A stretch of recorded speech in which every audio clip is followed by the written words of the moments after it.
poneste gitara, poneste svega.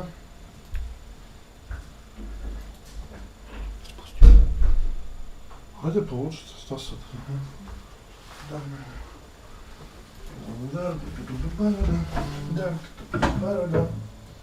Gdje stavi ovo? Da, koja je čica, ustanemo. Možda zaskočimo, ćemo koristiti. Da je ovo tamo prebacimo. Počnemo. Gdje će Boki sjesti nešto sve bolje?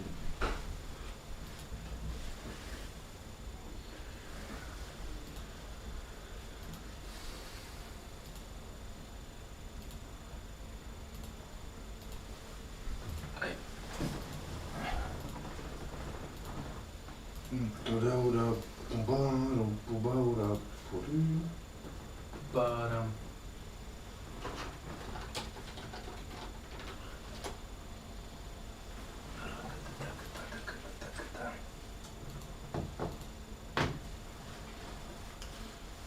Test, 1, 2, 1, 2, 1, 2. Okay, so here we are in the new episode of our live streaming series. Today we're gonna talk about microphones and the most common microphone types, usages, applications, and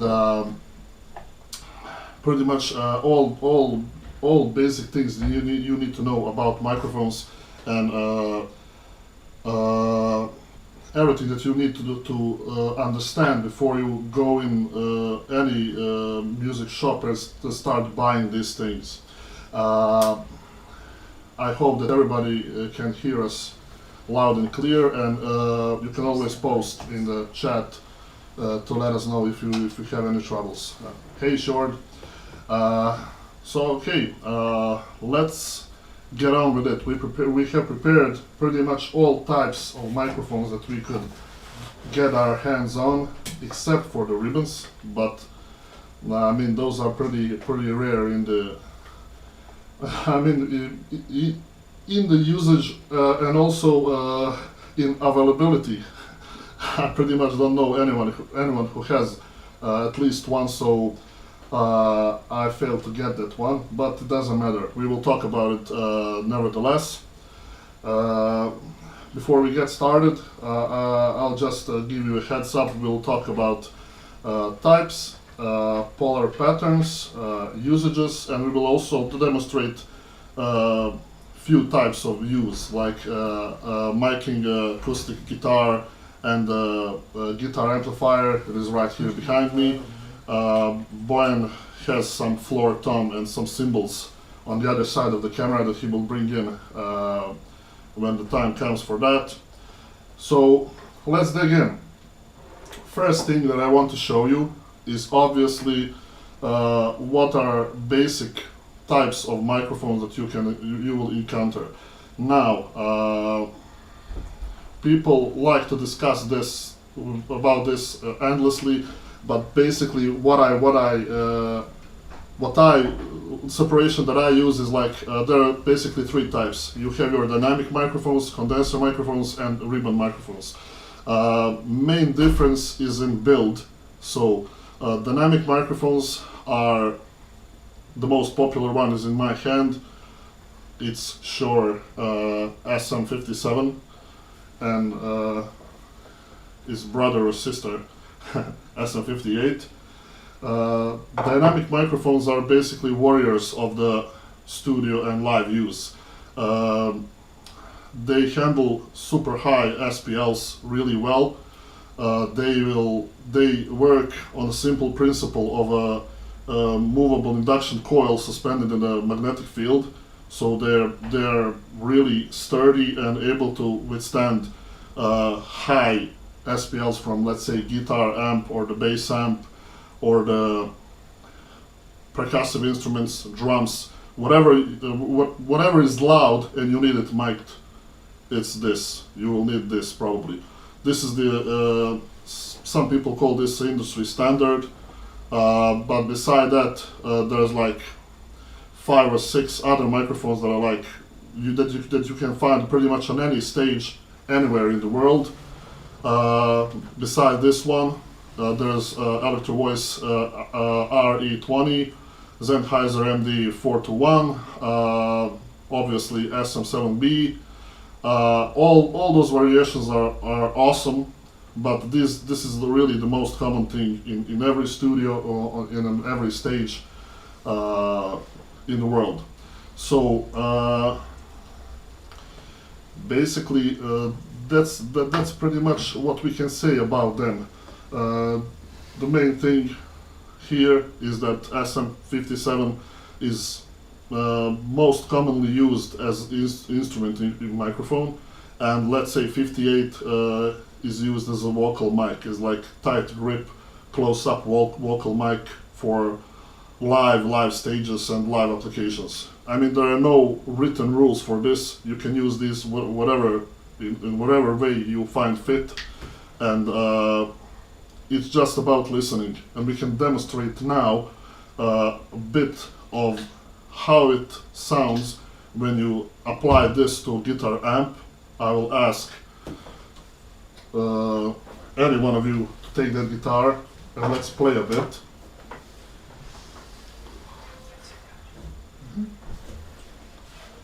I'll just mute my microphone for a second so we can just hear this thing a bit. Okay.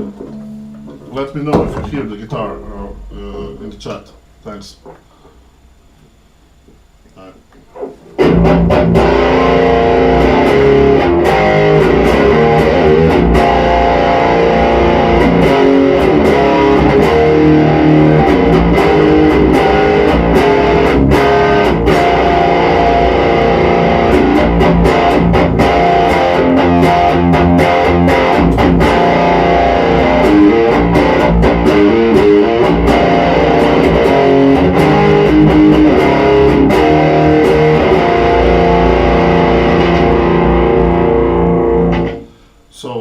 That was like the most basic miking thing that you can ever do. You take a SM57, you place it in the right dead center of the speaker on your guitar cabinet, and you will get something like this.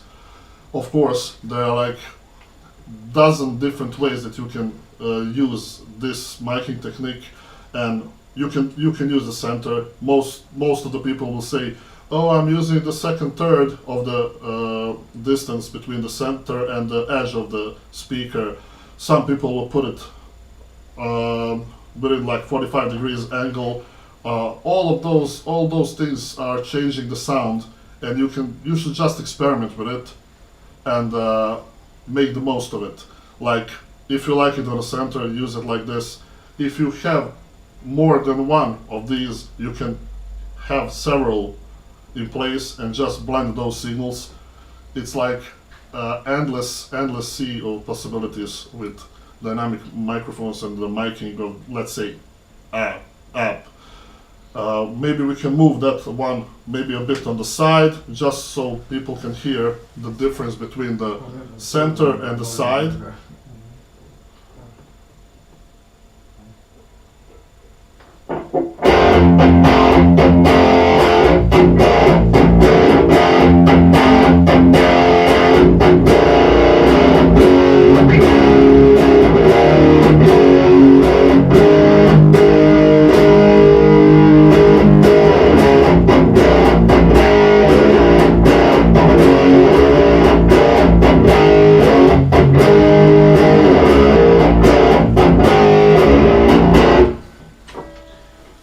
I don't know if you guys hear this on the internet, but in my headphones it was pretty clear.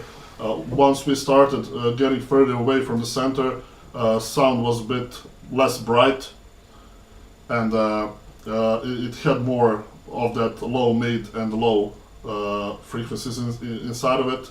And that's the beauty of it. You can play with it. You can blend several signals. You can use the same app and the same guitar with the same guitar player and just record it with two positions to get two completely different results. So it's about being playful there. Okay. Usually you can use your lamp from phone to find a spot on a Yeah, that's good. on That's a speaker. good point. If you didn't pick up on that, Laka is saying you can use a lamp on your mobile phone to precisely locate the positions on the app, like so you can basically see pretty clear where is the center of your speaker and where you can place your microphones. In the live sound conditions, touring engineers will usually put a piece of tape on their favorite spot. So every time they get into new town on the new stage, anybody who's doing the miking will just put the mic in that spot. So if you ever noticed in any concert, guitar cabinet with a like square tape thing on it, that was done for that reason. Now I would like to talk a bit more. Of course, guys, if you have any questions, feel free to stop me, because I kind of prepared this little speech today so I can be more concise and not wander around too much with topics. Feel free to post in the chat in the YouTube, and also I think we are live in several places in Facebook. I will need to get the hand of this better, but for now, let's just chat in YouTube if possible. So now I would like to talk about condenser microphones. This is a large diaphragm condenser microphone from Sennheiser. It's MK4. I'm trying to put it as close as I can to the camera so you guys can see it. Of course, later on I will post an article on our website with images of these things and pretty much short version of transcript of everything that I've been saying here, so you can review it later and don't waste time going through like, I don't know, hour-long stream or something like that. So this is a large diaphragm condenser microphone. The main difference between condenser and dynamic microphones is, of course, the build. This one is using the coil on the magnetic field, and this one is using a capacitor or condenser. This is basically picking up the acoustic vibrations and turning them into electrical impulses. Most of these mics, I mean pretty much all condenser, will require phantom power 48 voltage in order to work, because that condenser plate is electrified, and being built like that, it means that they're much more sensitive than dynamic mics, and they will put out louder signals. For that matter, so you will not need to crank up the gain that much when you're using one of these. But for the large diaphragm, it's worth saying that I think it's good for all sources. If you're looking to pretty much mic anything, you can use one of these. This type, especially, it will stand and it will be able to withstand high SPL. Not most of them, but this type will. This is mostly used for drum overheads, and we are using this one a lot in live, so I think this actual piece has seen many festivals and many drummers slamming underneath it. So also what is worth saying about large diaphragms is like it's like a faucet. If it's bigger, it will hear more. So if you want to capture specific things, like super specific part of the, I don't know, acoustic guitar, you will probably want to use smaller diaphragm, because this thing will hear a lot of room, or rather a lot of things around it. It's simply because it's bigger. And of course, much of this will depend on the polar pattern of the microphone, but I will circle back to that.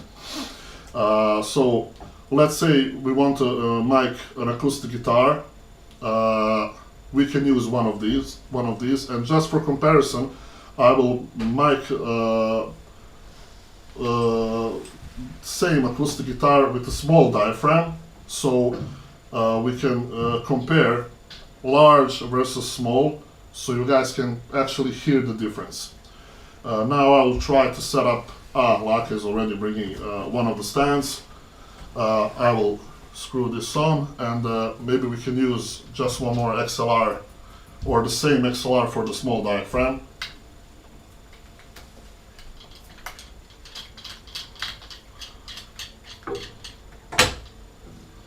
Something like this.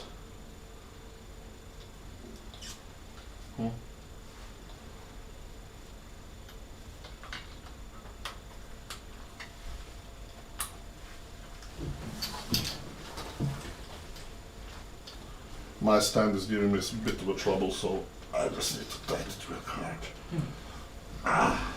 You got it. I'll just set up the mixer. Just 1 second.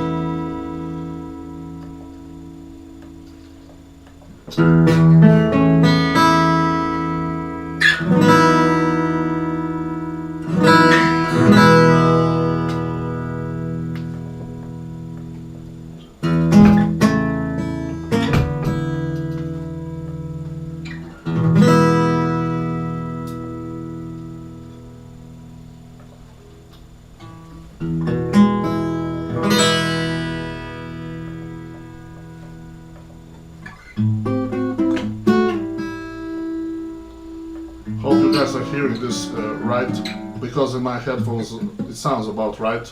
So basically this is a pure, like, maybe you can move a bit here because you're getting kind of out of the frame, and I really want people to see it. Maybe you can move to the other chair. Yeah, that's gonna be better. This is like textbook case of miking the acoustic guitar around the 12th fret. We are using a larger diaphragm now, and I will stand up at some point and move microphone a bit just so you can hear the difference, like when he's playing really close and when we are capturing the room. And then I will add a small diaphragm to this mix, so you can hear the difference between the small and the large side by side, and also what happens when we mix those. So, okay, I think we have one XLR there, or, yeah, it's a small diaphragm. Yep.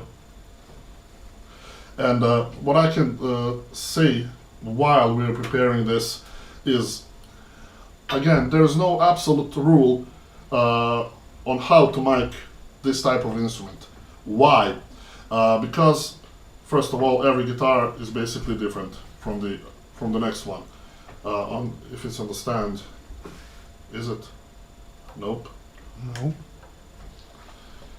No. Take a look below there. No, below the table.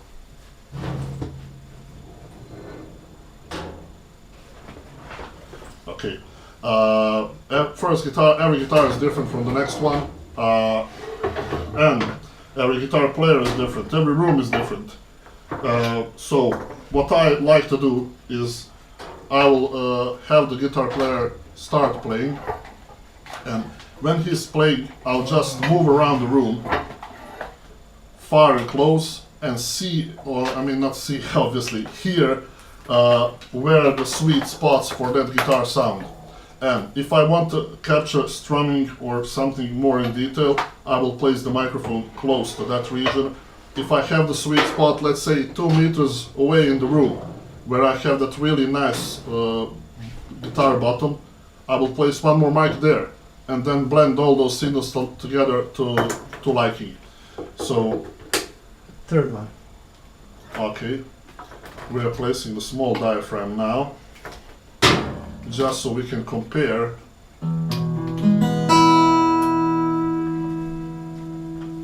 Okay, so now we have both small diaphragm and the big, large diaphragm. And let's hear the large diaphragm first.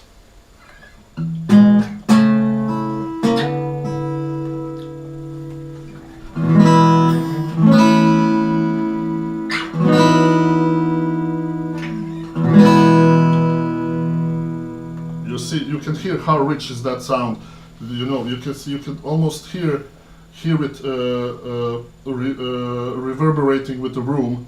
Now, if I put it back a bit,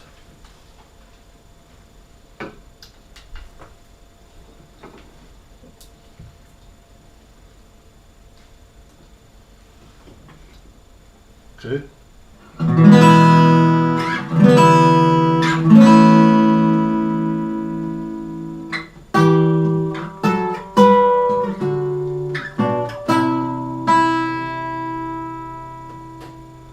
Now let's put in the small diaphragm too, nice and easy.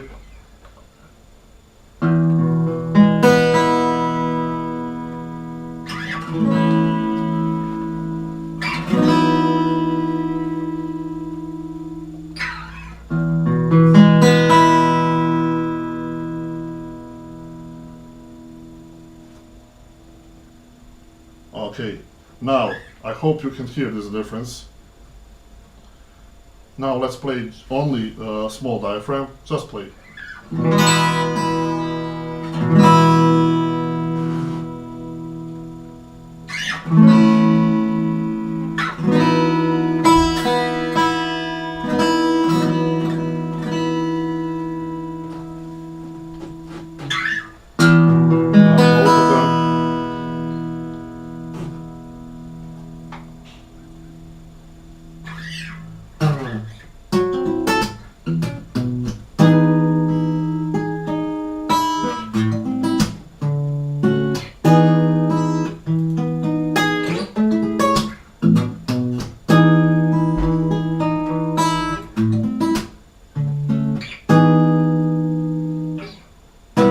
That's probably because the room is not big enough. Okay, let's try this so you can hear the actual difference, because it's much clearer in my headphones, and it's probably related to broadcasting, trying to broadcast this thing over the internet, honestly. Now let's hear the big diaphragm again.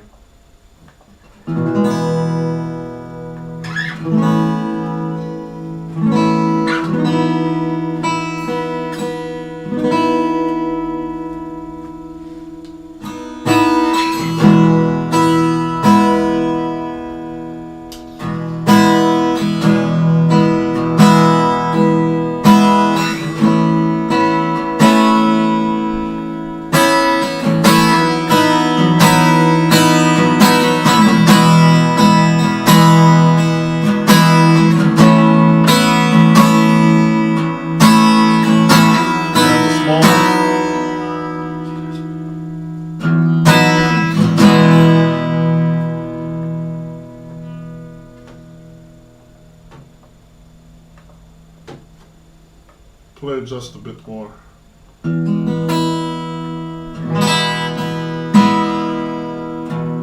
this is the small diaphragm,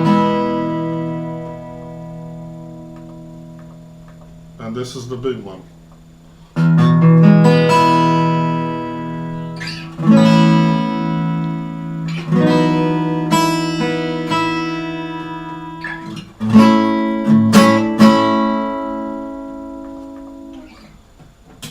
That's the best that I can do, really, because it's pretty clear here that large diaphragm will have more of that sound in it, especially the bottom end.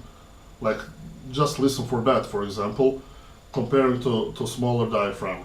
But it's also about setup. What we could do now is place the larger diaphragm on the bottom of the guitar and have that bottom, and then have the smaller diaphragm somewhere around the top, so we can blend those.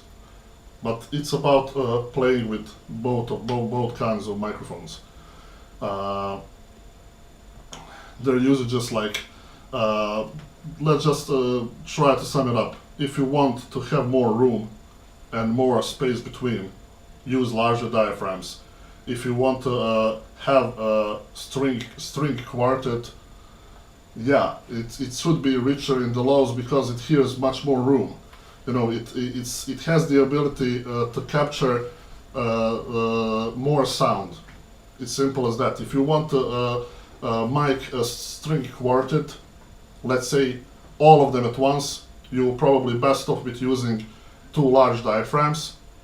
But if you want to mic them like individually, and if you have 2 violin players playing with next to each other, you will you will get better sound with using small diaphragms on each of them, because you will have much less bleed from the next player into that microphone because it's smaller and it's more focused on that only one player. What people do, and any of those recordings in the sound libraries that you have, you will notice that you have close microphones and far microphones. Those far microphones are usually large diaphragms, and close microphones are usually small diaphragms. So that should sum it up. What is worth mentioning for the small diaphragms is they often come in pairs for stereo recording. So they're particularly effective for creating accurate stereo image or real acoustic spaces. And if you own any sort of Zoom or Tascam portable recorders, you will notice 2 microphones